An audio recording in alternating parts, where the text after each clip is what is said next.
싱가포르 뉴스를 전달해 드리겠습니다. 6월 상반기는 계속해서 덥고 습한 날씨가 지속될 것이라고 합니다. 5월 한낮의 평균 기온은 34도였고 가장 더운 날이 35.7도를 기록했었다고 합니다. 화요일이었던 6월 1일엔 총 18건의 코로나 감염 중 15건이 지역 감염이었고요. 수요일인 오늘은 총 31건 중 24건의 지역 감염이 있습니다. 6월 1일부터 학생들 접종 예약을 시작할 수 있다고 말씀드렸는데요. 거기에 대한 질문과 답변이 있었어요. 만 12세 이상 아이들이 맞을 수 있다고 했는데 6월 1일 이후에 만 12세가 되는 아이들은 일단 이미 6월 1일 기준으로 만 12세가 된 40만여 명의 학생들 먼저 접종하고 나중에 순차적으로 6월 1일 이후에 만 12세가 된 학생들도 맞게 된다고 합니다. 그리고 여기에는 국제학교와 사립학교 학생들은 포함되지 않는다고 합니다. 단 앵글로 차이니즈와 화총, 세인트 조셉은 국제학교까지 접종을 해주는 것 같습니다. 이게 국제학교 학생들이라고 다 접종을 안 해주는 게 아니고요. 로컬 학교 다니는 학생들 먼저 접종을 마친 후에 그 다음에 국제학교 학생들이 맞을 수 있다는 얘기입니다. 어른들 같은 경우에는 백신 접종을 맞으려면 예약 사이트에 들어가서 나는 접종 맞고 싶다 신청을 하면 그 다음에 MOH에서 문자가 오잖아요. 당신 지금 예약할 수 있으니까 예약하세요 라고 문자가 오는데요. 학생들 같은 경우에는 바로 MOH에서 문자를 보내준다고 합니다. 그런데 국제학교나 사립학교 같은 경우에는 이렇게 문자가 오지 않기 때문에 나중에 따로 사이트에 들어가서 예약 신청을 해야 합니다. 만 12세에서 17세 학생들은 화이자를 맞게 되고 만 18세 이상 학생들은 모더나, 화이자 둘 중에 하나를 고를 수 있다고 합니다. 만 18세 이상은 본인한테 문자가 올 거고요. 그리고 만 18세 이하는 부모님한테 문자가 백신 신청을 하라고 올 건데요. O레벨, N레벨, A레벨 시험을 보는 아이들은 6월 3일까지 문자가 보내질 예정이고 나머지 학생들은 6월 중순까지 문자가 보내질 예정인데 만약에 문자를 받지 못했다면 학교에 연락해서 도움을 받으라고 합니다. 그리고 6월 중순부터 만 39세 이하도 백신 신청을 할 수 있게 될 거라고 말씀드렸는데요. 정부에서 보내준 문자를 보니까 6월 중순부터 2주간은 싱가포르 시티즌 우선 예약을 받을 거라고 하더라고요. 그 전까지는 이런 게 없었는데 왜 갑자기 이런 게 생겼는지 모르겠습니다. 6월 1일부터는 만 60세 이상은 따로 예약을 하지 않아도 백신 접종 센터에 가시면 바로 접종을 하실 수 있습니다. 싱가포르 보건부는 전반적인 백신 접종 범위를 강화하기 위해서 존슨앤존슨, 아스트라제네카, 시노팜 등을 민간 의료 분야를 통해 접종을 받을 수 있다고 하거든요. 하지만 이러한 백신들은 백신 보조금을 지급하지 않을 것이며 그 과정에 따라서 백신 접종을 받은 사람이 심각한 부작용을 일으킨다고 하더라도 지원 프로그램의 대상이 될 수 없다고 합니다. 그러면 아무도 이렇게 따로 백신을 자기 돈 내고 맞을 사람이 없을 것 같아요. WHO가 시노백 백신을 긴급 사용 목록에 올리도록 승인했다는 뉴스가 나왔는데요. 싱가포르 같은 경우에는 중국의 시노백 백신을 올 2월 달에 들어왔기 때문에 아마 조만간 사용하지 않을까 싶습니다. 코로나 바이러스는 RNA 바이러스로 바이러스가 계속 퍼지고 진화하면서 가끔 돌연변이를 일으킨다고 합니다. 그러나 대부분 돌연변이는 실제로 그렇게 크게 해롭지는 않고 건강한 사람들에게는 더 많은 심각한 질병을 야기시키지는 않는다고 해요.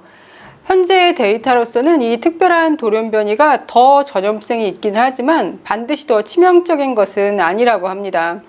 앞으로 코로나는 일반적인 감기나 다른 호흡기 감염과 같이 풍토병이 될 것으로 보이는데요. 새로운 변종들에 계속 보호받기 위해서는 정기적인 백신 접종이 필요할 수도 있다고 합니다. 호우강 8번가에 사는 501 블락이랑 507 블럭의 주민들이 코로나 테스트를 받도록 요구받았는데요. 그 이유가 그 블럭에 사시는 분들의 오수에서 코로나 바이러스 파편이 발견됐다고 합니다. 그런데 이 두 블락은 11명의 코로나 환자가 나온 506 블락과 가깝다고 해요. 하지만 정부에서는 세면대나 화장실에 그 호수가 이렇게 밑으로 내려가는 호수 있잖아요. 그게 U자로 설계됐기 때문에 오염된 공기나 바이러스가 그런 배관을 통해서 이동되는 것은 불가능하다고 얘기를 하고 있습니다. 얼마 전에 전달해드린 것과 또 비슷한 뉴스가 나왔는데요. 인도네시아 가정부가 들어와서 코로나 검사와 혈청 검사를 모두 했는데 코로나 검사에 양성이 나왔지만 혈청 검사에서 이 사람은 과거에 걸렸기 때문에 코로나 바이러스가 나온 거다라고 밝혀져서 격리를 마치지 않고 바로 집으로 보내졌대요. 근데 그러다가 이 사람도 다시 또 픽업돼가지고 코로나 테스트를 했는데 양성이 나오고, 같은 집에서 살던 주인 가족들은 격리하라는 얘기를 전혀 못 받은 채 계속 사회생활을 했었나 봐요. 그러다 갑자기 어느 날 연락이 와서 21일간 격리를 하라고 했답니다. 격리를 했고 다행히 코로나 결과도 음성으로 나왔는데요. 21일 격리가 풀리고 얼마 지나지 않아서 가정부도 격리가 끝나고 집에 돌아왔는데요. MOH에 전화해서 물어봤더니 그 가정부 케이스 같은 경우에는 재감염이 된 건지 아니면 어떤 건지 확실히 모르겠다라고 얘기를 해서 본인은 불안하다고 이렇게 기사가 나왔더라고요. 근데 가정부가 필리핀이나 인도네시아에서 들어오면 그 사람이 과거에 걸렸던 안 걸렸던 관계없이 그냥 20일을 꽉 채워서 격리를 하는 게 맞는 것 같아요. 어차피 고용주가 격리 기간 동안에 금액을 지불을 하고 지금 고용을 시킨 거잖아요. 그러니까 굳이 빨리 안 보내고 격리를 충분히 하고 안전한 상태에서 각 가정에 오는 게 좋을 것 같습니다. 댕기 등 바이러스를 옮기는 이집트 모기의 4월 개체수가 1월에 비해서 약 30% 증가했기 때문에 댕기 발생이 앞으로 증가할 수 있다고 경고하고 있습니다. 올해 초부터 지금까지 2,700여 건의 댕결 환자가 발생을 했고요. 지난해 댕결 환자는 35,315명이고 그중에 28명이 사망을 했다고 합니다. 바다에서 카약을 타는 게 굉장히 위험할 수도 있을 것 같아요. 20년간 카약을 취미로 타오던 한 부부가 센토사를 출발해서 남쪽 섬으로 향해서 가다가 센토사 출발한 지 얼마 안 돼서 카약이 뒤집어진 거예요. 같이 가던 다른 카약이 뒤집어져서 그분들을 도와주려다가 같이 뒤집어졌는데요. 근데 센토사 바다에 떠있던 부표를 잡으려고 했더니 따개비가 거기 많이 달라붙어 있어서 따개비한테 찔려서 그 부표를 잘 잡지도 못하고요. 구명조끼를 입고 있었음에도 조류 때문에 자꾸 바닷속으로 끌어잡아 당겨지더래요. 다행히 카약 강사의 도움으로 카약 위로 올라와서 인명피해가 없기는 했는데요. 5월 말에도 센토사 팔라완 비치에서 수영하던 사람이 조류에 의해서 바닷속으로 끌려 들어가서 사망하는 경우가 있었습니다. 그러니까 해양 스포츠는 정말 안전한 관리 감독하에 이루어져야 될 것 같은데요. 한국에서 이제 점점 여름이 다가오면서 해양 스포츠 즐기시는 분들이 많으실 텐데 조심하시고 안전하게 여름을 보내시길 바랍니다. 7월부터 시작되는 새로운 재활용 프로그램이 생기는데요. 구형 휴대전화 등 전자전기 폐기물을 재활용할 때 쇼핑 바우처 상환 포인트를 적립할 수 있게 된다고 하는데요. 스텝업 서스테이너빌티라고 불리는 앱인데요. 그래서 제가 이 앱을 한번 다운받아 봤거든요. 그런데 지금 아직 7월이 안 돼서 그런지 현재는 전자전기 폐기물 재활용에 대해서는 자세히 안 나와 있는 것 같고요. 종이나 유리나 플라스틱 같은 거 재활용하는 게 나와 있더라고요. 포인트 적립을 위해서는 앱을 사용해서 폐기물 재활용 통에 있는 QR코드를 스캔을 한 다음에 그다음에 재활용품을 사진을 찍어서 올리는 거래요. 앞으로 타운센터, 쇼핑몰, 정부 빌딩, 커뮤니티 센터, 슈퍼마켓 등에 300개 이상의 재활용통이 설치될 예정이라고 합니다. 싱가포르 보타닉 가든에 가면 시드뱅크라고 있어요. 거기에 각종 씨앗들을 보관을 해서 기후변화 때문에 멸종위기에 놓여져 있는 식물들이 영원히 사라지지 않게끔 만드는 프로그램이거든요. 싱가포르에 그런 시드뱅크가 있다고 들었을 때 한국은 어떻게 할까 궁금했었거든요.